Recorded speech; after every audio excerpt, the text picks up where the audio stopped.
This is dealing with recovery. The goal here is to bridge the spiritual and the psychological in regards to what forgiveness is actually all about. For cult survivors, forgiveness, from our experience in dealing with this over 30 years, is the deepest, last, and most difficult of the whole recovery process. We've run support groups on this. They generally go for months, primarily because there's a lot of introduction and explaining what is and what is not in order for it to really individuals to understand. So it's also the most critical for your spiritual growth. So the point of this presentation is to give you a framework for recovery. Expect to be triggered. This is something that is really part and parcel of all of humanity. We all struggle with this, but when you come out of a destructive group, it's really amped up. So this is a journey, and it is a long journey. It's one that really will include the whole of your life. So triggering is not necessarily a bad thing. It's a good thing because it awakens you sometimes when you don't realize something is a problem for you. And when you're coming from CS, which denies everything that could be a problem. And so some of your issues are really, they're way down deep that you're not even aware of. So if you're triggered, it's not a bad thing necessarily. And you're in a safe environment. You're around people who genuinely care and want to help. And hopefully we're going to give you some resources to do that. But so don't be afraid of it. Just recognize what's happening and let's talk about it when we can, okay? This is a quote from Lewis Smedes. It's on a book that he wrote, which I think is poorly titled, called Forgive and Forget, but it is brilliant. He says, cults have little grace. They can knock you down, drag you across a bed of nails, throw your remains into the street. They are amoral. They can leave you bleeding in the street with no breathing humans around to accept the blame.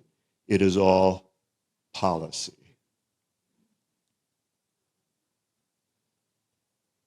So forgiveness, we saw a number of things that Tanner had put up, which were really, really great. I wish I'd found some of those myself. Forgiveness here from the Christian Science Sentinel Journal in 1931. The task of forgiveness is much simplified in Christian Science because it is impersonalized. Standing on the watchtower of truth and challenging error, the Christian Scientist sets himself to prove that neither the offending action of another nor its attempted reaction to him in himself, in other words, things like resentment, discouragement, or sadness, has any legitimate claim to presence or action. Then from another article that comes from, the Sentinel. So here it starts off, forgiveness is then a work of love, and nothing short of this deserves the name. Mrs. Eddy writes, the way to extract error from mortal mind is to pour in truth through flood tides of love. Gradually, we learn that others cannot harm us unless they make us think wrong. We fail to let truth and love control our thoughts. So, as we've been talking about here, forgiveness is inimicable. It is that which is just the exact opposite that Christian Science would in any way want you to be able to identify and to go through as a adherent to the organization. This is from the ex-Christian Science site. Christian Scientists consistently believe they are happy in being loving, even when it's clear that their entire demeanor is filled with rage. They deny their own rage. They have no word for it. You see, in Christian Science, there is no anger. No negative emotions are allowed, ever. They can't possibly believe that they are angry. And this is a common theme that we hear over and over, particularly from Christian Scientists. You don't hear this in other cults. You do hear this in Christian Science in particular because it really disavows any kind of emotional expression or attachment or ownership to the individual. So I thought this was a great little graphic. Are you okay? Yeah, I'm just tired. And the acronym, I'm torn apart, insecure, really faking my smile, extremely sad, and denial is my whole life.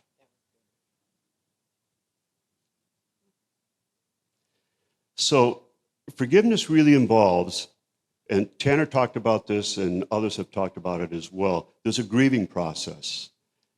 Anyone that comes out of a destructive high control group, particularly if it's Bible-based, there has been tremendous loss, and you can't deny that. So the grieving process often begins to trigger the whole aspect of recovery, the healing end. Those two together then can essentially lead you to forgiveness in a true sense of the word, psychologically and biblically. So this is something that is common to all of the various groups that we've worked with over 30 years as well. So the process in this respect is very similar to what has to go on in Christian Science, because we all struggle in this arena.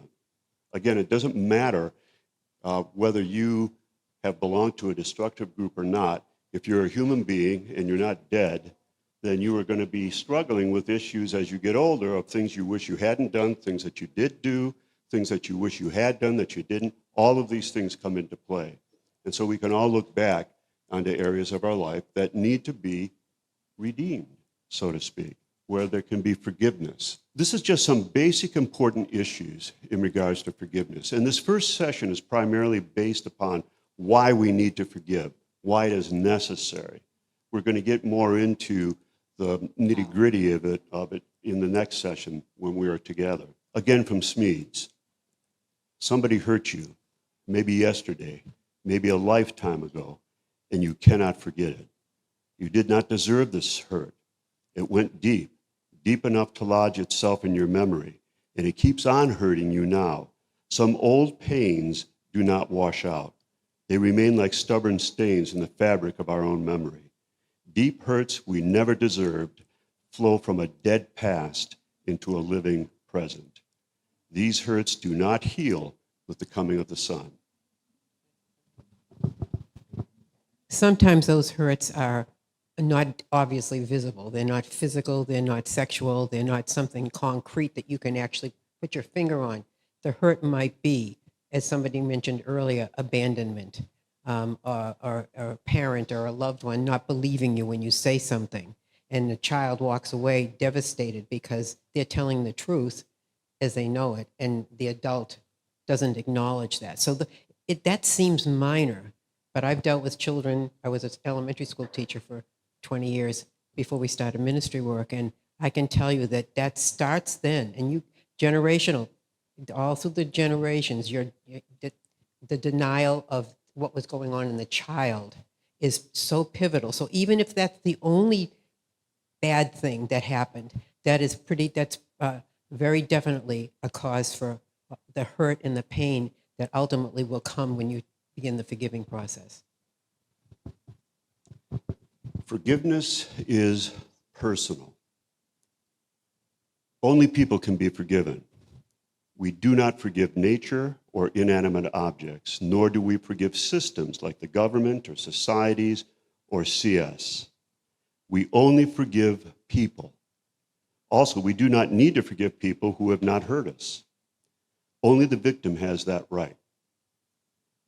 One may be outraged by the pain and the torture of another who did not deserve it, but only the victim has been wronged, and only the offender can be honestly forgiven by the victim. So this acknowledges that we ourselves can hear stories, you can see something, and you can be highly offended by it, and you can begin to develop some strong emotions about it.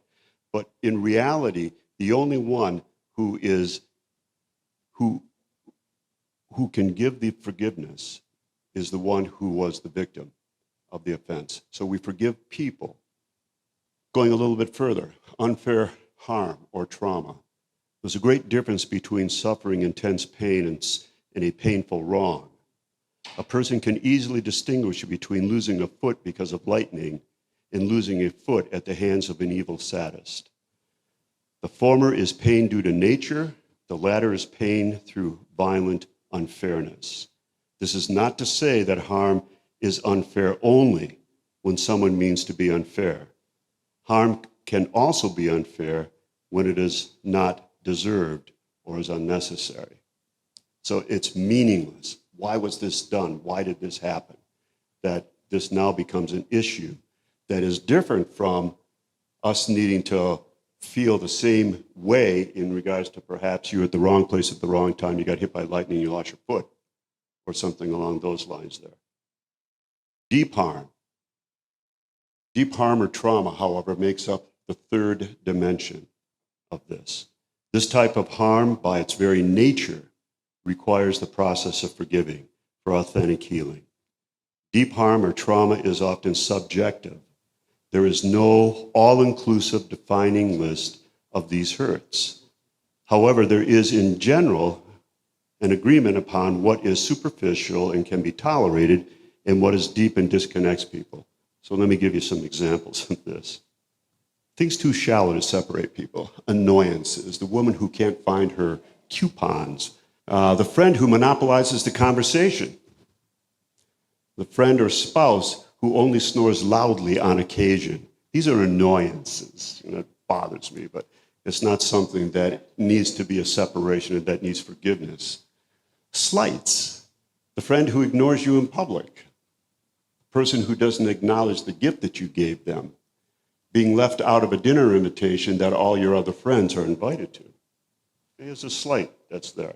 Might be intentional, might not, but it's generally the kind of thing that is not going to bring about separation between friends. Disappointments. Your parents, your spouse forget your anniversary or birthday. A friend forgets a dinner. You don't get the promotion that you thought. So there's disappointments. Those, again, are not the kinds of things that generally separate us from other human beings. There. However, great harm creates a crisis of forgiveness. Disloyalty. You treat a friend like a stranger. So in Christian Science, we've heard so many stories of people being marginalized, shunned, not spoken to, who left Christian Science. The priority of Christian Science doctrine over you, it's more important. It's easier to dismiss you as an individual as having wrong here, mortal mind. In other groups, they call it something else. But the doctrine is over the person. It's more important. And so we're going to preserve the person, and who cares about you? That's a real betrayal that goes on, particularly if it's your family that is doing this. Brutality. This is being bound to another by a rope woven of brutality. So in Christian Science, medical intervention denied. I have a very close friend whose mother died of horrible. He was born and raised in Christian Science. He's a Christian psychologist. His mother died a very, very horrible death due to a tumor that blew up in her chest and ended up killing her. His brother just this last year died. Had gone to a Christian Science nursing home because he had an ulcer on his leg that he'd had for 5 years. Never was treated except through quote-unquote prayer. And what ended up happening is the toxins just began to leach through his system as it got worse and worse, and he ended up dying as a result of that. It can be physical or sexual abuse that is implicitly tolerated, where you are shamed for having mortal mind, weakness. That can be real brutality. Again, from the ex-Christian Science site. When I was 5, I was sexually abused by a teenage boy who was the son of a next-door neighbor. And according to Christian Science teachings, once my mom had told me that I was unharmed and that my assailant was not to be held responsible and that the incident never happened in reality, any further escalation of discussion of the matter would just cause me further harm. This poor little girl had been raped. Then again from the Christian Science, FFCS side. I told my mother I no longer believed Christian Science, and she immediately cut me off. It was awful, but I just couldn't keep up the lie anymore. So the need to forgive. The need to forgive. Why do we need to forgive? Again, we need to here define some of the terms so that we understand what we're talking about, because we think in words. Words have definitions. And so it's important to understand what the usual definition of this, because we can all add things to or subtract from, particularly in CS, where it's all denial to begin with. Smedes again in this book. A person who breaks a promise of loyalty violates a relationship based on promise and trust. We cannot go on as usual in the relationship unless the wrong of it is healed. The hurt is too deep to go on as if nothing had come between us. Disloyalty is not acceptable. Now, that was one of the first things that was listed there. It is offensive. We must either separate and carry the hurt alone or forgive the person who was disloyal to us. Those are the only two options. And generally, as I'm sure you folk know, within CS, you are just keeping a ledger of all of these things because you can't talk about it, and it begins to create greater and greater intensity and weight upon you. And something is going to snap in that area. It may not be conscious that you're doing that because the lifestyle and the worldview demands the denial of that reality. So what's really going on is everything is getting pushed down. It doesn't go away. Your brain has recorded all of that. It's part of who you really are. And as much as you push it down and you don't feel anger necessarily, or you don't feel hate toward anybody because it's not allowed, it's there. It's covered over by whatever. And your emotions eventually, as Bob said, it'll come through. That's what triggering does. It opens the wound a little bit that you didn't even know that was even there in the beginning. And again, because most of your generational, that's been a part of your reality forever, since the beginning. You know no other lifestyle, no other worldview, no other way of dealing with all of that. And again, we've worked with children that were not part of CS that went through things like this, and they did the same thing because it was safer for them to not tell anybody or not talk about it. And eventually, it comes to the surface one way or another, and it has to be dealt with. So for us nons, it's risky to forgive. The deeper the issue is, the more risky it is. But we understand to a certain extent what it means to deal with those issues, those memories, those feelings that are generated by it. When you're in Christian Science and it's just all denial, then that really amps it up. Then it is impossibility for the active Christian Scientist and an impossibility on steroids. Unforgiveness. Being in unforgiveness is like being on a giant hook. Next to you on the hook is the person who has hurt you. The hook is extremely painful. Whenever you go, wherever you go, so does the hook, and so does the offender. The only way to get off the hook is if you allow the offender off first. The cost of not allowing the offender off the hook is perhaps a lifetime of unhappiness. So what is anger? Anger is a strong feeling of displeasure, belligerence, by a real or supposed wrong. We sometimes call it wrath. Anger is generally considered as a shorter term emotion. It has no regulator. It's like a thunderstorm that comes and then passes.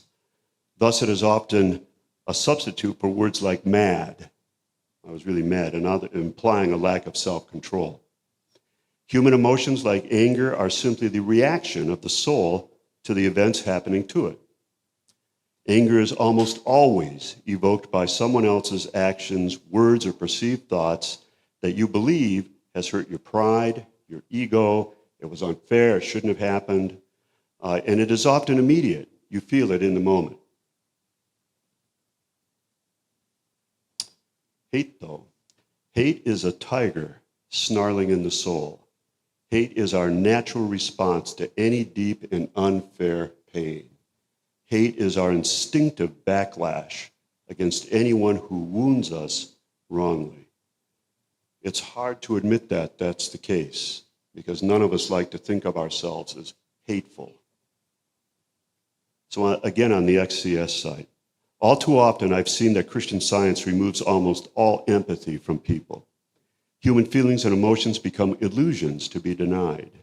If something is an illusion, it's easy to dismiss it, and that takes away any empathy. So you're experiencing intense emotions as a child growing up or as an adult with your siblings, and you don't know where to put these things. You certainly can't talk to them about it, and you certainly can't just let it sit, because hate is a whole different ballgame. So what is hate? Hate is an intense animosity or dislike, called hatred. It's a condition where there is already extreme emotional dislike. It is a very deep feeling of anger and has the temperament of hostility. Hatred, on the other hand, is wanting to cause pain or loss to another.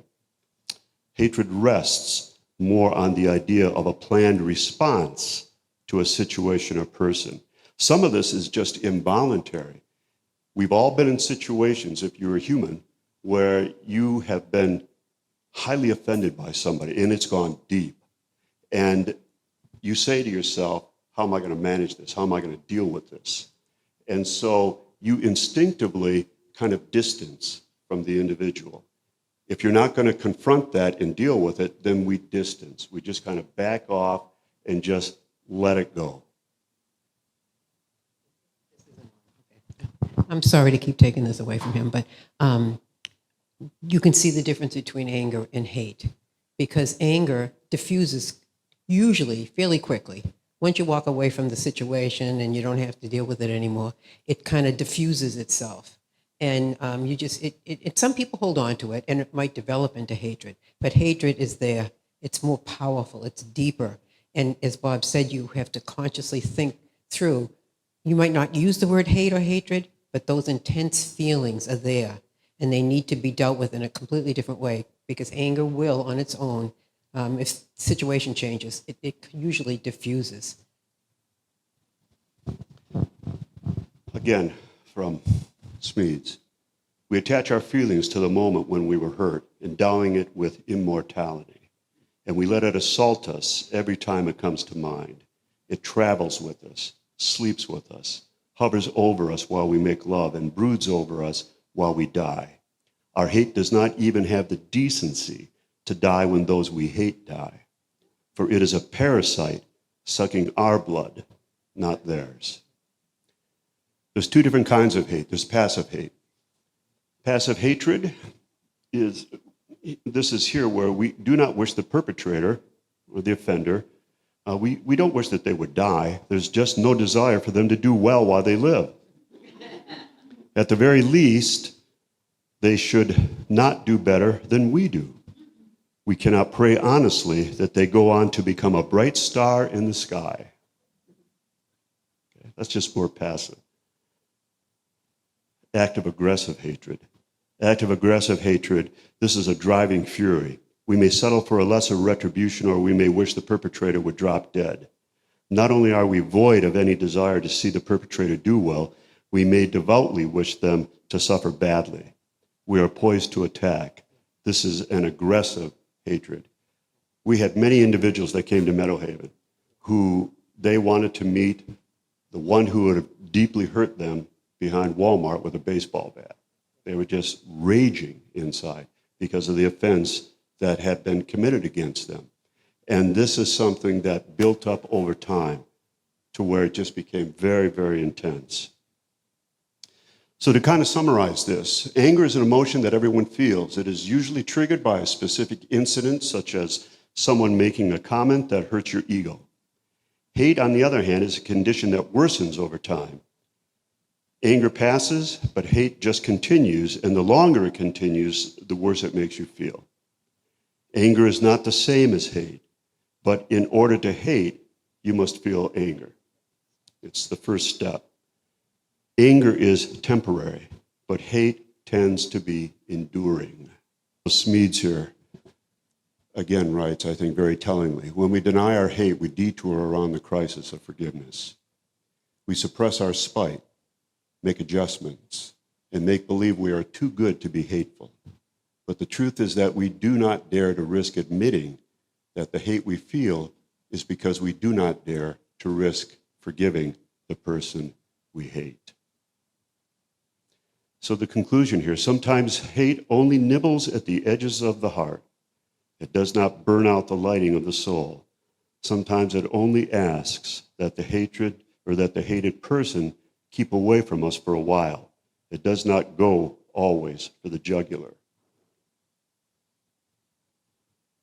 But whether your hate is a carcinoma growing hell-bent for death inside your soul, or only a pesky heartburn, it will hurt you if you do not use the right remedy. Your healing may take heroic surgery of the soul. Then again, you may get by with a quick cauterization, but eventually, unchecked hate will do you in. That's why it is so difficult in coming out of CS, because there is such a denial that is just written into the fabric of your DNA, having grown up in such a group, that it becomes very, very difficult. It's hard for anyone to really deal with that. For us nuns, I can tell you when it ramps up to that kind of intensity. But that being the case, where you live in denial of those feelings to begin with, then it really becomes problematic. But there's freedom in being able to stand and say, yeah, I was experiencing hatred. I think it was you who shared the emotion wheel. Yeah, that was good. Yeah, that's Dixie. That's right. That shared the emotion wheel. And identifying what the emotions were is a critical factor, rather than just I'm sad. There's nuances. Well, there's always, when we forgive somebody of something, it's mixed with the whole grieving process. And there's a sadness because you've experienced loss. There's things that you missed, things that you wish that had happened. So it's appropriate to feel sad in that respect. So it's not that you have no feelings about it whatsoever, but it no longer is something that has grabbed you and is now leaching into your present, creating all of these issues. You might get teary about it. That would be appropriate. That would be very appropriate, because that's normal. That's part of what is part and parcel of forgiveness itself. An example, just real quickly, an example that Judy and I have used. Our lives are like a library, and it's in chronological order from when you were born to up to the present time. And we have books that describe our lives during those periods of time. The problem with something like forgiveness or grief is that some of the times that you remember deeply, that particular book that would normally be up on the shelf is lying out on the coffee table. Oh. And every time you walk, and it's a talking book. Right. And every time that you walk by, it goes off. And it starts playing back the story. And so you get assaulted by this. And you don't know how to turn that thing off. And so what we have encouraged people to do is you've got to integrate the forgiveness that you have given, which starts out intellectually. We'll talk a lot more about this in the next session. But you need to integrate this experience into your life in a way that works for you and not against you. So the goal is to be able to close up those talking books, put them back up on the shelf, and then you're in control. That's right.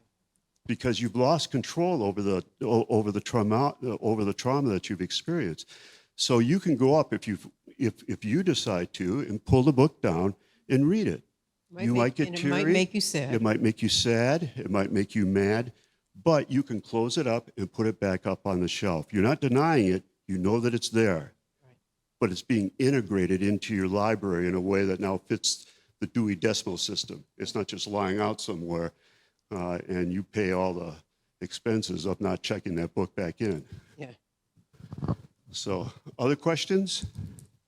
We're going to talk about that at the next session, get into all the definitions along that line. But essentially, there are three types of ways. There are three ways to deal with forgiveness. There's exoneration, which is essentially where the individual was truly repentant. This is a best case scenario.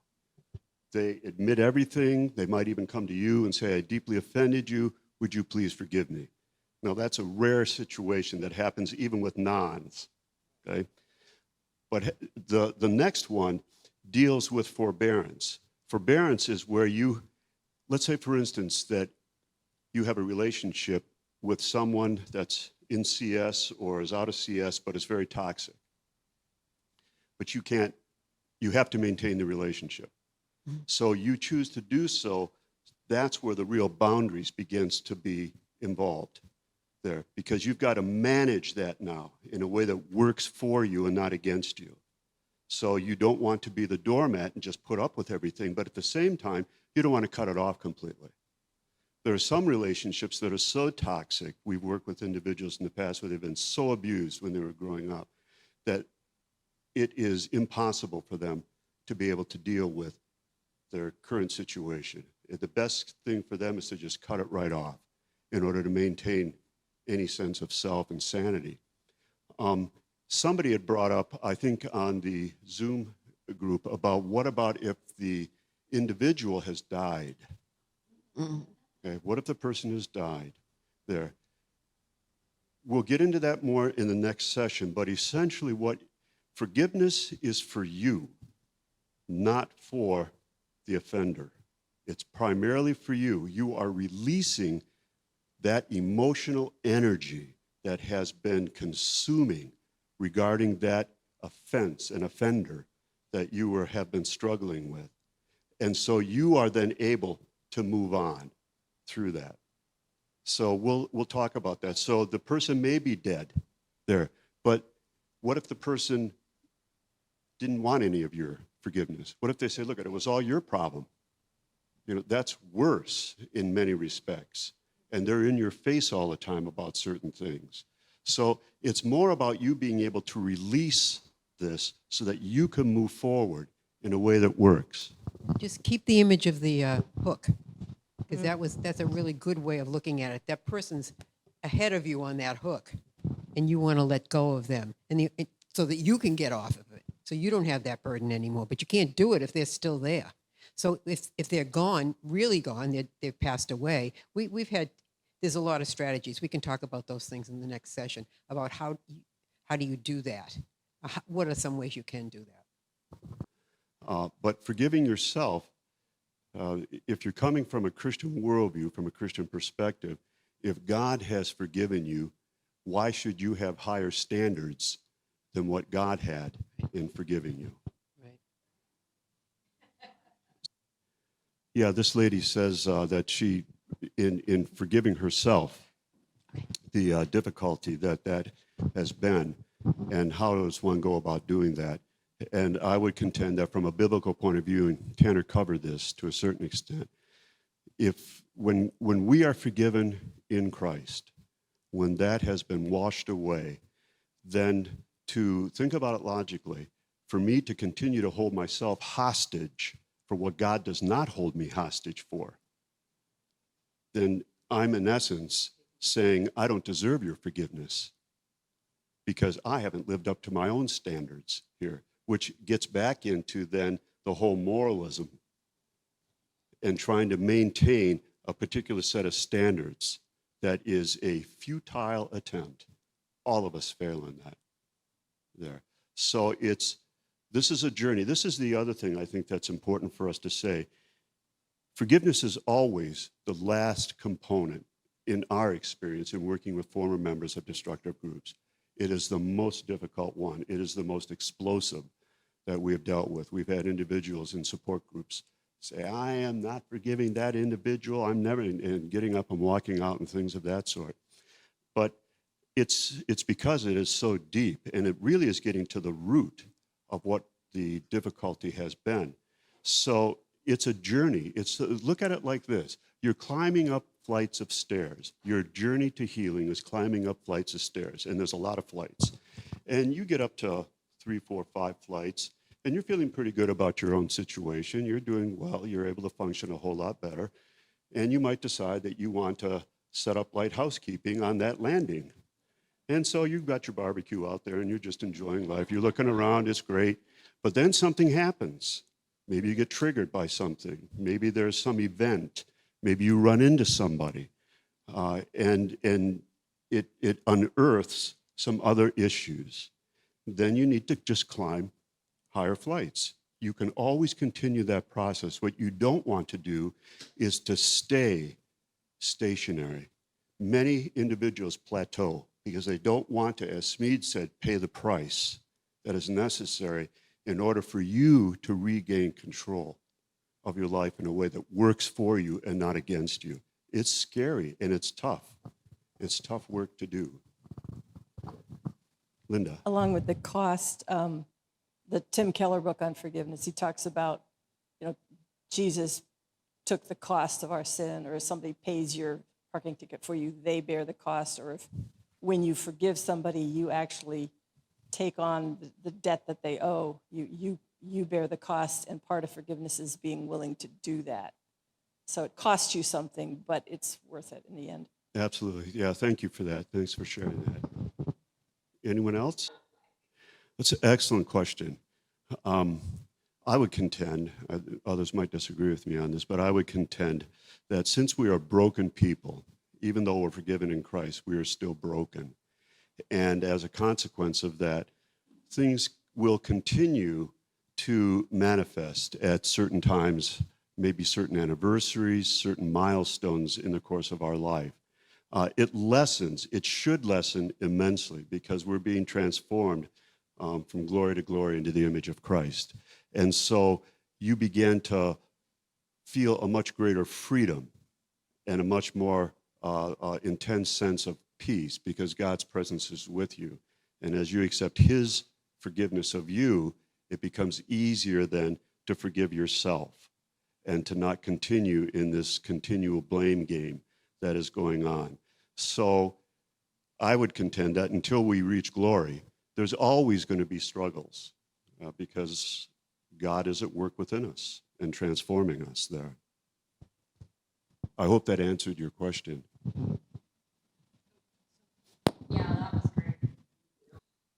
We're going to be getting into, as I said, more of the process of forgiveness in the next session, where you had not had an opportunity to really understand our emotional makeup as human beings. Nuances become very difficult to pinpoint. That's right. There. It's, we know anger, we know sadness, we know happiness. There's a word called frustration, which I have a lot of times. And it's not anger. It's just, let's get through this and let's deal with it and figure out how we're going to do it. But I know it's going to work in the long run. And I think that that's a feeling that a lot of people have, that they don't recognize that that's what it is. We work with a lot of very seriously damaged people that have been traumatized. And one woman said to me, "Are you angry? Are you mad at me?" And I said to her, "Stop right there. I'm never going to be mad at you. I'm never going to be angry with you. I might be a little frustrated every once in a while, but I'll tell you when that's true." Because she didn't know the difference between those things at all. And you have to be good to yourself and be able to say that to yourself. I don't know what I'm feeling. I don't even know if I feel anything, but I know I was harmed.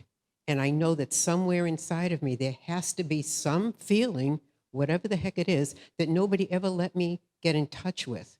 And so it's just like opening up the closet door that you want to clean out a little bit. And there's this I have a closet somewhere like that, that's full of stuff. And you think, what am I going to do with all this stuff? Well, we're going to sort of give you some guidelines. By the way, we don't have all the answers. I wish we did, but we don't.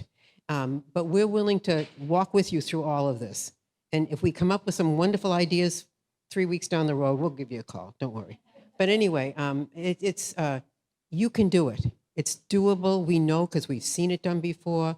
I'm a big encourager. This is what, I like doing this part of it because I don't even know all of you, but I see the potential that's there to be whole. And that's what you're looking for. You want to be whole.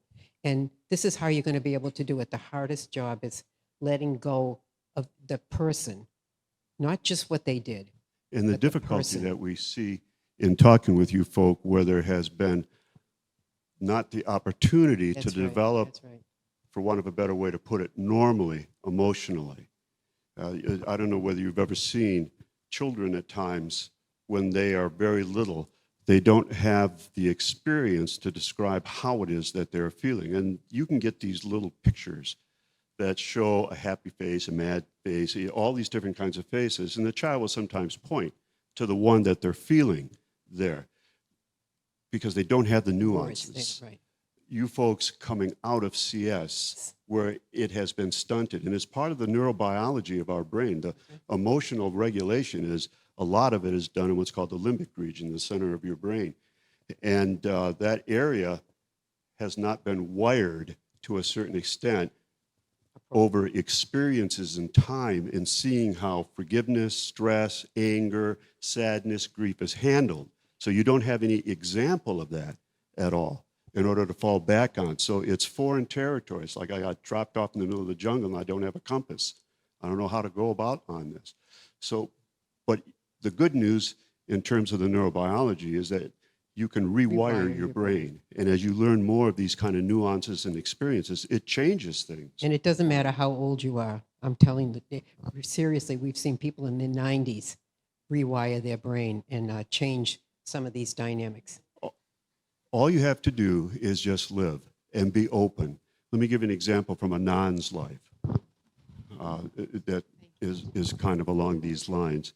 When I was in second grade, I had ADHD very badly. And I had a teacher who used to tie me in my chair. And my desk was perpetually in the corner for the whole, except for 6 weeks out of my second grade year. I hated school. I started looking on my fingers how long I had to go until I graduated from high school and then was done with school. And what ended up happening, at that time, you could get away with that, teachers could. So my folks knew about it, and we used to talk about Bobby's ADHD, and it became a joke, and I would even talk about it at times and bring it up. I thought, well, this doesn't bother me. But then when I was in my early 30s, I was struggling with some issues, and I went to talk to a counselor. And he was just doing what's called an intake. He was just asking me different questions and things of that sort. And he started asking me about my life and what was it like growing up. And so I started describing this event. And something that I had talked about numerous times, would laugh about it, you know, no problem. I all of a sudden tapped into a deep well of emotion. And I just burst out in tears. And I thought, where is this coming from? You know, I don't have any problem with this. Well, this was a memory that had hurt this little boy, Right. and had been suppressed and suppressed and suppressed because I had no way to really deal with it. That teacher, she was like a Nazi, so to speak, but there was no way for that little boy to deal with it. And teachers could get away with doing those kinds of things when I was growing up. But I recognized then that I had suppressed this for so long and had just made it completely cognitive that I wasn't really dealing with the emotion that was behind it. It took that intake with that therapist that triggered it and brought it out. And what I had been doing, actually suppressing it so much, it actually became repressed, which is where I wasn't even aware that I had done that there. But timing is important. So it's not like you have to start pulling out the laundry list and start looking at all of the things. You know, is it this, is it this, is it this, is it this? God will show you. And the timing is very important. We've seen that with a lot of residents. And sometimes it comes out in physical ways. In other words, you have stomach troubles, or you might have, and they can't find any reason for it, or you have fibromyalgia or something that they really don't know what it is. And that's your body remembers the trauma that you've gone Body through. keeps the score. And it keeps coming up in different ways. So if that has happened to you, you might say to yourself, where is this? I never considered it might be something more than a body issue. It's a memory issue. So we've seen that happen many times as well. Once it's dealt with, a lot of the pain is gone. And it's almost like a miracle, but the reality is your mind is trying to help you remember, so you can deal with it. And once you talk about it and you say something to somebody else about it, and you acknowledge that it's real, that child, when I was a child, my heart was broken because those people treated me like that and I didn't even know it. That's huge, because then that also kind of dissipates. It's like smoke just blowing away from you sometimes. So we're not telling you that you need to, as Bob said, I didn't mean when you open the door, just let everything come out. It's little by little. Things will come up. You have to be, as he said, ready to do that. And I would also suggest you don't do it by yourself.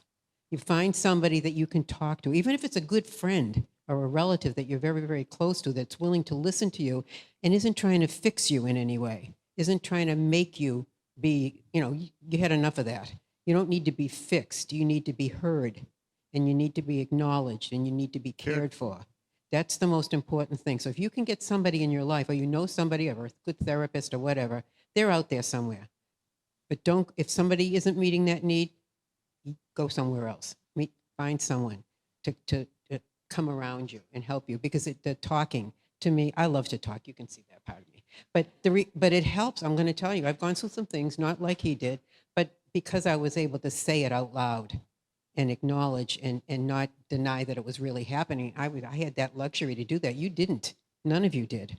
If you've been in the support groups, Katie at times has said that you need to take care of yourself. It's so important. Very, very important, Yeah, because we can be self-care. our own worst enemies.